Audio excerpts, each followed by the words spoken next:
Dewan ini lebih memilih sekolah yang mengadopsi model pendidikan klasik daripada model pendidikan yang progresif. Dewan Juri yang terhormat, perkenalkan saya Chandra Putra Febriansyah dari SMA Negeri 1 Indrarejo. Tapi sebelum saya masuk ke ranah pemaparan argumen serta bukti-bukti yang ada, saya akan mendefinisikan terlebih dahulu mosi yang akan diperdebatkan pada sore hari ini. Masuk ke definisi yang pertama, yakni pendidikan klasik. Pendidikan klasik adalah pendidikan yang berbasis pembelajaran tradisional yang berfokus pada pengembangan trivium seperti grammar, logik, dan juga retorik. Dan juga quadrivium seperti aritmatika, geometri, musik, dan juga astronomi. Lalu definisi yang kedua adalah definisi pendidikan progresif. Pendidikan progresif adalah pendidikan yang berbasis pada pengalaman belajar yang fleksibel, pembelajaran berbasis proyek, dan adaptif terhadap bakat dan juga minat siswa. Namun, Dewan Juri yang terhormat, jika kita ingin jujur terhadap kondisi pendidikan di Indonesia yang saat ini, apakah kita sudah bisa berpuas diri dengan output pendidikan yang berbasis progresif?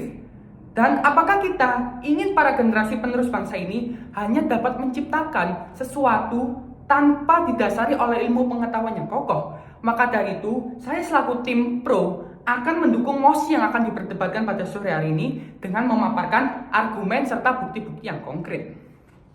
Dewan Juri yang terhormat, kita perlu untuk menelisik lebih dalam tentang pendidikan yang mengadopsi model klasik.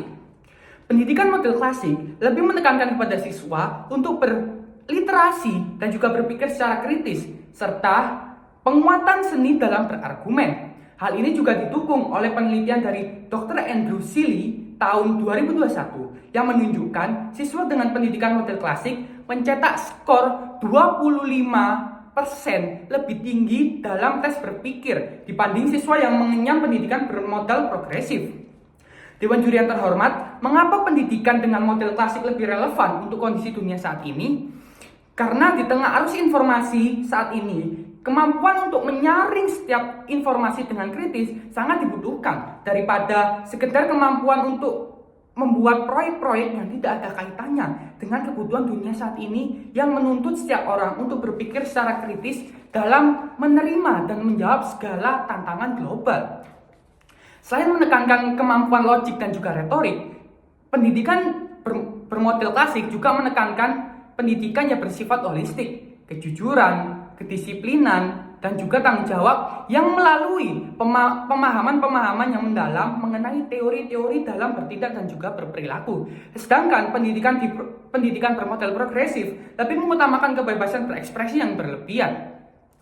Dewan Juri yang terhormat, sistem pendidikan di Indonesia saat ini mengadopsi model pendidikan yang progresif dengan pengimplementasian kurikulum yang berbasis P6. Mungkin kurikulum ini akan terdengar menarik, tapi kita perlu untuk melihat fakta yang ada di lapangan. Implementasi kurikulum P6 ini saat ini masih banyak mengalami kendala pada ketersediaan fasilitas dan juga tenaga ahli yang mendukung. Hal tersebut diperkuat oleh laporan Kemendikbud pada tahun 2023 yang menyebutkan bahwasanya dana BOS yang fokus utamanya untuk pengadaan buku dan sarana belajar dasar saat ini malah dialihkan untuk proyek-proyek sekolah yang nantinya juga tidak tahu akan dikemanakan hasil proyek tersebut. Tentu itu merupakan sesuatu yang sia-sia mengingat kondisi pendidikan di Indonesia saat ini yang masih serba kekurangan dari segi fasilitas maupun tenaga ahli yang mendukung. Dewan Juri yang terhormat, jika kita bisa memilih antara dua jalan pendidikan, antara pendidikan progresif yang banyak menguras biaya dan hanya mengutamakan karya-karya simbolis dan tidak relevan untuk kebutuhan dunia saat ini, atau yang kedua, pendidikan bermodel klasik yang lebih terjangkau dan menekankan kemampuan berlogika dan berretorika kita, tentu kita akan memilih pilihan yang kedua yang cukup relevan dengan kebutuhan dunia saat ini. Demikian statement dan bukti dari saya selaku tim pro. Terima kasih.